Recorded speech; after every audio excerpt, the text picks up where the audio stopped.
પ્રેમ સંબંધની કરુણ ઘટના સામે આવી જેની સાથે જિંદગી જીવવા માંગતો હતો તે જ યુવતીએ તેને મોતને ઘાટ ઉતાર્યો। રેલવેમાં નોકરી કરતી યુવતી અને યુવક બંને પ્રેમમાં પડે છે અને સગાઈ બાદ યુવતી પોતાની સાથે યુવકને રાખે છે। 29 ડિસેમ્બરે યુવતીએ ઊંઘમાં જ પોતાના દુપટ્ટા વડે મંગેતરનું કાસળ કાઢી નાખ્યું। આ બનાવમાં જાણે યુવતીએ કંઈ કર્યું જ ન હોય તેમ પોલીસને 3 દિવસ સુધી ગોળ ગોળ ફેરવી, પરંતુ પીએમ રિપોર્ટ આવતા જ આ કરુણ ઘટનાનો ભાંડો ફૂટ્યો।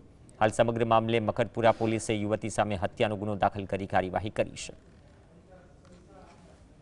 एमने जणाव्युं के तमे तात्कालिक आजुबाजुमांथी कोईने बोलावो अने एम्ब्युलन्समां एने सारवार करवा अमे आवीए छीए। एटले हुं तात्कालिक मारो आ भत्रीजो अहींया रहेतो तो एने मैं कीधुं के तू आવું ને આવું છે મારા સચિનને તો તાત્કાલિક પહોંચ તો એ લોકો એને પહોંચાડ્યા તઈ હોસ્પિટલ। शंका ये मारो छोकरो जनावतो तो कि एनी जोड़े फ्रेंडशिप है, नौकरी करे छे एहो रेलवे में। ये कहतो कि आना लीधे मने पप्पा अवारनवार हैरान परेशान करे छे। छोकरो ये तो ये रेखा जोड़े